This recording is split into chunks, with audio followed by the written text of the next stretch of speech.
ಯರಗಟ್ಟಿ ಸಮೀಪದ ಸಾಲಹಳ್ಳಿ ಗ್ರಾಮದ ಅಲ್ಪಸಂಖ್ಯಾತರ ಮುರಾರ್ಜಿ ದೇಸಾಯಿ ವಸತಿ ನಿಲಯದ ವಿದ್ಯಾರ್ಥಿಗಳ ಮೇಲೆ ಶಿಕ್ಷಕ ಮಾರಣಾಂತಿಕ ಹಲ್ಲೆ ಮಾಡಿದ ಘಟನೆ ಜರುಗಿದೆ. ಪಾಲಕರು ತಮ್ಮ ಮಕ್ಕಳು ಅಭ್ಯಾಸ ಮಾಡಲಿ, ಉನ್ನತ ಹುದ್ದೆ ಪಡೆಯುವಂತಾಗಲಿ ಎಂದು ಏನೇನೋ ಆಸೆ ಕನಸುಗಳನ್ನು ಇಟ್ಟುಕೊಂಡು ಕಷ್ಟವಾದರೂ ಮಕ್ಕಳನ್ನು ದೂರದ ಹಾಸ್ಟೆಲ್ನಲ್ಲಿ ಬಿಟ್ಟಿರುತ್ತಾರೆ.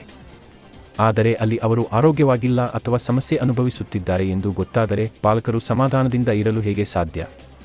ಅದೇ ರೀತಿ ವಸತಿ ಶಾಲೆಯಲ್ಲಿ ಮಕ್ಕಳಿಗೆ ಥಳಿಸಿದ ಆರೋಪವೊಂದು ಕೇಳಿಬರುತ್ತಿದೆ. ಮುಗ್ಧ ಮಕ್ಕಳನ್ನ ಮನಸೋಇಚ್ಛೆ ಥಳಿಸಿರುವ ಆರೋಪ ಹಿನ್ನೆಲೆ ಪ್ರತಿಭಟನೆ ಮಾಡಲಾಗುತ್ತಿದೆ. ಸಮೀಪದ ಸಾಲಹಳ್ಳಿ ಗ್ರಾಮದ ಅಲ್ಪಸಂಖ್ಯಾತರ ಮುರಾರ್ಜಿ ದೇಸಾಯಿ ವಸತಿ ಶಾಲೆಯಲ್ಲಿ ಘಟನೆ ಜರುಗಿದೆ. ವಸತಿ ಶಾಲೆಯ ಮಕ್ಕಳಿಗೆ ನಾನಾ ಕಾರಣಗಳಿಂದ ಚಿತ್ರಹಿಂಸೆ ನೀಡಿರುವ ಆರೋಪ ಕೇಳಿಬರುತ್ತಿದೆ. ಅದಕ್ಕೆ ಸಾಕ್ಷಿ ಎಂಬಂತೆ ಹಲವು ಫೋಟೋಗಳು ಲಭ್ಯವಾಗಿದೆ. ಅಲ್ಪಸಂಖ್ಯಾತ ಮುರಾರ್ಜಿ ವಸತಿ ನಿಲಯದ ಜಿಲ್ಲಾಧಿಕಾರಿ ಅಬ್ದುಲ್ ರಶೀದ್ ಮೀರ್ಜನವರ ಸ್ಥಳಕ್ಕೆ ಭೇಟಿ ನೀಡಿ ವಿದ್ಯಾರ್ಥಿಗಳ ಆರೋಗ್ಯದ ಬಗ್ಗೆ ಪರಿಶೀಲನೆ ನಡೆಸಿ ವರದಿ ಪಡೆದರು.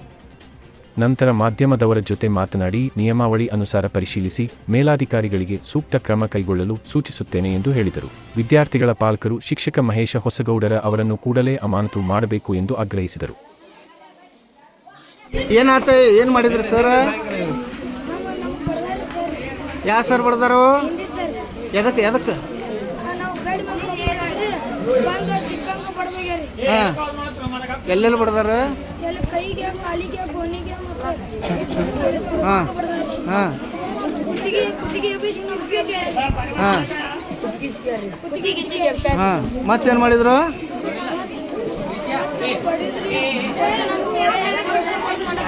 ಹಾಂ ಡ್ರಿಂಕ್ಸ್ ಏನಾರ ಮಾಡಿ ಬಂದಿದ್ರು ಸರ್?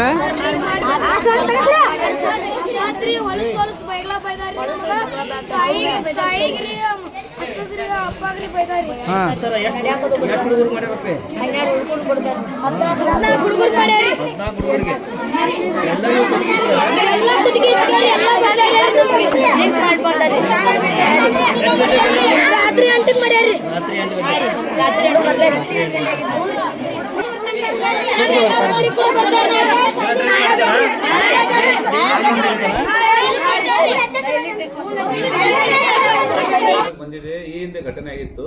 ಈ ಹಿಂದೆ ಘಟನೆ ಆದಾಗ ಅವಾಗ ಇಲ್ಲಿ ಪ್ರಿನ್ಸಿಪಾಲ್ನ ಸಸ್ಪೆಂಡ್ ಆದರು, ಇಲ್ಲಿ ವಾರ್ಡನ್ನ ಸಸ್ಪೆಂಡ್ ಮಾಡಿಸಿದ್ವಿ. ಇಬ್ಬರು ಸಸ್ಪೆಂಡ್ ಮಾಡಿದ್ವಿ. ಈಗ ನಾವು ಏನು ಮಾಡಿದ್ವಿ, ಅದ್ರ ಜೊತೆಗೆ ಇಲ್ಲಿ ಒಬ್ಬ ಎಕ್ಸ್ಟ್ರಾ ಬೇರೆ ವಾರ್ಡನ್ ಹಾಕಿದ್ವಿ. ಇಲ್ಲಿ ತಹಸೀಲ್ದಾರ್ ಅಂತೇಳಿ ಎಕ್ಸ್ಪೀರಿಯನ್ಸ್ ಆ್ಯಂಡ್ ಆ ವಾರ್ಡನ್ ಒಳ್ಳೆ ರೀತಿ ಕೆಲಸ ಮಾಡ್ತಾ ಇದ್ದಾರೆ. ಪ್ರಿನ್ಸಿಪಾಲ್ನ ಕೂಡ ನಮ್ಮ ಇಲಾಖೆಯಿಂದ ಬೇರೆದವ್ರನ್ನ ಟ್ರಾನ್ಸ್ಫರ್ ಮಾಡಿ ಹಾಕಿದ್ದಾರೆ, ಬಾರಿಕೆ ಅಂತ ಹೇಳಿ. ಅವ್ರು ರೆಗ್ಯುಲರ್ ಪ್ರಿನ್ಸಿಪಾಲ್ ಬಂದಿದ್ದಾರೆ. ಆದರೆ ನಿನ್ನೆ ನಮಗಿದು ಬೆಳಿಗ್ಗೆ ಗಮನಕ್ಕೆ ಬಂತು. ಇವರು ಪಾಟೀಲ್ ಅಂತ ಹೊಸಗೌಡರು, ಹಿಂದಿ ಹೊಸಗೌಡರು ಶಿಕ್ಷಕರು ವಿದ್ಯಾರ್ಥಿಗಳನ್ನು ಬಡಿದಾರ ಅಂತ ಹೇಳಿ ಬಂದ ತಕ್ಷಣ ಬಂದು ಇಲ್ಲಿ ವಿಚಾರ ಮಾಡಿದಾಗ ವಿದ್ಯಾರ್ಥಿಗಳನ್ನು ಹೊಡೆದಿದ್ದಂತೆ ಸತ್ಯ ಇದೆ. ಅವರು ಆದರೆ ನಮ್ಮ RT right to education act ಪ್ರಕಾರ ಮಕ್ಕಳನ್ನ ಬಿಡೋದು ತಪ್ಪು, ಅಪರಾಧ ಈಗಿನ ಕಾಲದಾಗ. ಇವ್ರನ್ನ ಬಂದು ಕೇಳಿದಾಗ ಅವರು ತಮ್ಮ ತಪ್ಪನ್ನು ಒಪ್ಕೊಂಡ್ರು. ಅವರು ಆದರೆ ಮಕ್ಕಳನ್ನ ಅವರು ಭಾಳ ಒಂದು ಹೀನಾಯ ಸ್ಥಿತಿಯಲ್ಲಿ ಬಡಿದಿದ್ದಾರೆ. ಬಡಿ ಯೂಸ್ ಮಾಡಿ ಮಕ್ಕಳಿಗೆ ಅಲ್ಲಿ ಬ್ಲಡ್ ಗಟ್ಟಿಗಿದೆ, ಒಂದಷ್ಟು ಕಡೆ ಸ್ಕ್ರ್ಯಾಚಸ್ ಆಗಿದಾವೆ ಮಕ್ಕಳಿಗೆ. ಸಣ್ಣ ಮಕ್ಕಳು ಅವ್ರಿಗೇನು ಗೊತ್ತಾಗಲ್ಲ, 6th to 7th ಮಕ್ಕಳು ವಿಶೇಷವಾಗಿ ಎಲ್ಲರೂ.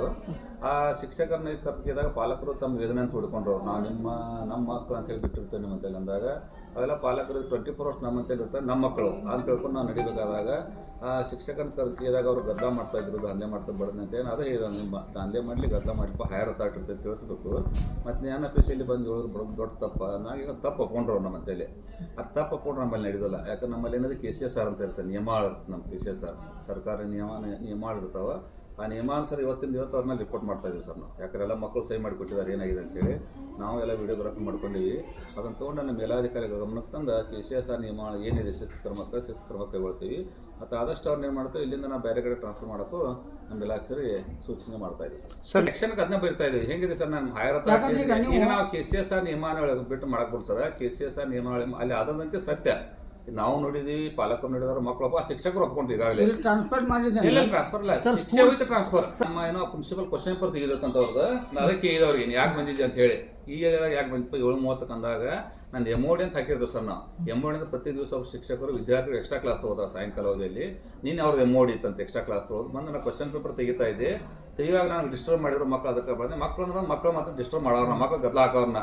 ನಾವು ಮಕ್ಕಳ ವಯಸ್ಸನ್ನು ದಾಟಿ ಬಂದಿದ್ದೇವೆ, ಡೈರೆಕ್ಟ್ ಬೆಳೆದಿಲ್ಲ ಅಂತ ಹೇಳಿದಾಗ ಅವ್ನು ತಪ್ಪು ಕಂಡು ಬಂದಿದೆ. ತಪ್ಪು ಒಪ್ಕೊಂಡು ಈಗಾಗಲೇ ತಪ್ಪಾತ ಪೇರೆಂಟ್ಸ್ ಬಂದಿರ್ತದೆ. ತಪ್ಪು ನಡೆಯೋದಿಲ್ಲ. ಯಾಕಂದ್ರೆ ಮಕ್ಕಳ ಹಕ್ಕಿದೆ, ಮಕ್ಕಳ ಹಕ್ಕುಗಳ ಆಯೋಗನ ಆನ್ಸರ್ ಕೊಡಬೇಕಾಗತ್ತೆ. ನಮ್ಮಲ್ಲಿ ಯಾವ ರೀತಿ ನಮ್ಮ KCSR ನಮ್ಮ ಸರ್ಕಾರ ನಿಯಮಾವಳಿ ಪ್ರಕಾರ ಕ್ರಮ ತೆಗೆದುಕೊಳ್ಬೇಕು, ನಮ್ಮ ಮೇಲಾಧಿಕಾರಿ ಗಮನಕ್ಕೆ ತಂದು ಅವ್ರಿಗೇನು ಸಸ್ಪೆನ್ಷನ್ ಮಾಡೋದು, ಏನು ಟ್ರಾನ್ಸ್ಫರ್ ಮಾಡೋದು, ಏನು ಸೂಕ್ತ ಕ್ರಮ ತಗೊಳ್ತಾರೆ ಅದನ್ನು ನಮ್ಮ ಮೇಲಾಧಿಕಾರಿ ಗಮನಕ್ಕೆ ಇವತ್ತಿಗೆ ಅಪಾಯಿಂಟಿಂಗ್ ಅಥಾರಿಟಿ ಇದೆ ಸರ್.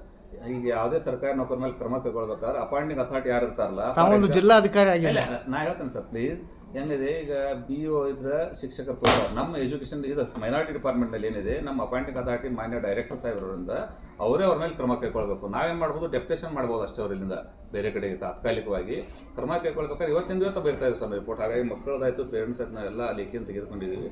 ಇವತ್ತು ನಾವು ರಿಪೋರ್ಟ್ ಸೆಂಡ್ ಮಾಡ್ತಾ ಇದ್ದೀವಿ ಸರ್. ವಿದಿನ್ 3 ದಿನದಾಗ ಅವನು ತನ್ನ ಹೇಳಿಕೆಯನ್ನು ಕೊಡ್ತಾರೆ, ಅವ್ರು ಸ್ಪಷ್ಟನೆ ಕೊಡ್ಬೇಕಾಗತ್ತೆ ಸರ್. ಅದು MOD ಇತ್ತಲ್ಲ ಅವ್ರದ್ದು ಇದ್ದಾಗ ಬೇರೆ ಇರಲ್ಲ. ನಮ್ಮಲ್ಲಿ 7 ಶಿಕ್ಷಕರು ಇರ್ತಾರೆ ಸರ್. 7 ಶಿಕ್ಷಕರಾಗ 6 ಶಿಕ್ಷಕರು ಒಬ್ಬರು ವಾರ್ಡನ್ ಇರ್ತಾರೆ. ಈಗ ನಾವೇನು ಮಾಡ್ತೀವಿ, ಸೋಮವಾರ ಒಬ್ಬರು MOD, ಮಂಗಳವಾರ MOD ಹಾಕಿರ್ತೀವಿ. MOD 6 ಶಿಕ್ಷಕರು ಅಷ್ಟೇ ಬಂದಿರ್ತಾರೆ. 7 ಶಿಕ್ಷಕರು ಅವ್ರ ಮನೆ ಹೋಗ್ಬಿಟ್ಟಿರ್ತಾರೆ. ಇವಾಗ ನೀನು ಬಂದಾಗ ಏನಾಯ್ತಿ, ಅವನಿತ್ತ ಏನು ಮಾಡಿದ್ದು ನಮಗೆ ಗೊತ್ತಿಲ್ಲ, ನಾನು ನೋಡಿಲ್ಲ ಹೇಳಬಾರ್ದು ತಪ್ಪಾಗತ್ತೆ. ಹಿಂದಿ ಕ್ವಶನ್ ಪೇಪರ್ ತೆಗಿತಾ ಇದ್ದೀವಿ ಸರ್, ನಮಗೆ ಡಿಸ್ಟರ್ಬ್ ಮಾಡಿದ್ರು, ಅದಕ್ಕೆ ಬಡದ ಅಂತ ಹೇಳ್ತಾರೆ. ಮುನ್ಸಿಪಾಲ್ ಇಲ್ಲದಕ್ಕೆ ಇಷ್ಟೆಲ್ಲ ಗದ್ದಲಾಗಿದೆ. ನೀನು ಅವ್ರಿದ್ದರೆ ಸಮಸ್ಯೆ ಆಗ್ತಿರಲಿಲ್ಲ. ಮುನ್ಸಿಪಾಲ್ ಈ ಸ್ಥಳದಲ್ಲಿ ಇರಲಿಲ್ಲ, ನಿನ್ನೆ ಸ್ಥಳದಲ್ಲಿ ಇದ್ದರೆ ಸಮಸ್ಯೆ ಆಗ್ತಿರಲಿಲ್ಲ. ಅದೇ ರೀತಿ ಮುಂದಾಗದಂಗೆ ನಾವು ನೋಡ್ಕೋತೀವಿ ಸರ್ 100% ಇದನ್ನು. ಮಕ್ಕಳ ಆಯೋಗಕ್ಕೆ ಇದೆ, ಅವ್ರಿಗೂ ಬರಿತಾ ಇದ್ದೀವಿ ಸರ್ ಅದನ್ನು. ಮಕ್ಕಳ ಆಯೋಗಕ್ಕೂ ಬರಿತೀವಿ, ನಮ್ಮ ಇಲಾಖೆಗೂ ಕಳಿಸ್ತಾ ಇದ್ದೀವಿ ಸರ್ ಅದನ್ನು. ಆಮೇಲೆ ಮಕ್ಕಳ ಮೆಡಿಕಲ್ ಮಾಡಿಸ್ತೀವಿ. ಏನಿದೆ ನಮ್ಮ ನಿಯಮಾನುಸಾರ ನಿಯಮಾನುಸಾರ ಮಾಡಿ ನಿಯಮಾನುಸಾರ ಕ್ರಮ ತಪ್ಪು ಮಾಡಿದಾರೆ ಅಂತಾರೆ. ಈಗ ಶಿಕ್ಷಕರು ಮಾಡಿದಾಗ ನೋಡ್ಬೇಕಾಯ್ತು ನಮ್ಮ ಜವಾಬ್ದಾರಿ. ಈಗ ಇದು ಅಚಾನಕ್ ಆದಂಥ ಘಟನೆ ಇದು. ನಾವಿಲ್ಲಿ ನಮ್ಮ ಬಂದಂಥ ನಮ್ಮ ಜಮೀರ್ ಅಹಮದ್ ಸಾಹೇಬ್ರು ಮಕ್ಕಳ ಬಗ್ಗೆ ಇಷ್ಟು ಕಾಳಜಿದಾರಲ್ಲ, ನಮ್ಮಲ್ಲಿ 15 ದಿವಸಕ್ಕೊಮ್ಮೆ ಚಿಕನ್ ಕೊಡ್ತಾ ಇದ್ರು, ಈಗ 8 ದಿವಸಕ್ಕೊಮ್ಮೆ ಚಿಕನ್ ಕೊಡಿಸ್ತಾ ಇದ್ದಾರೆ. ಎಲ್ಲಿ ನಮ್ಮ ಸಾಹೇಬ್ ವಿಸಿಟ್ ಮಾಡ್ತಾರಲ್ಲ, ಪ್ರತಿ ಹಾಸ್ಟೆಲ್ಗೆ ವಿಸಿಟ್ ಮಾಡ್ತಾರೆ. ನಾನು ಆ್ಯಕ್ಚುಲಿ ಸೆಷನ್ದಾಗ ಬಂದಾಗ ಕೂಡ ಬೆಳಗಾವದಲ್ಲಿ ನಮ್ಮೆಲ್ಲ ಹಾಸ್ಟೆಲ್ ವಿಸಿಟ್ ಮಾಡಿದ್ರು.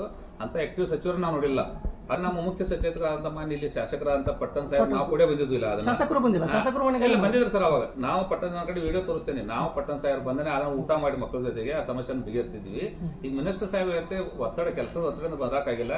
ನೆಕ್ಸ್ಟ್ ಟೈಮ್ ಮೋಸ್ಟ್ಲಿ ಬರ್ತೇವೆ. ನಿಮ್ಮಲ್ಲಿ 10 ಎಕರೆ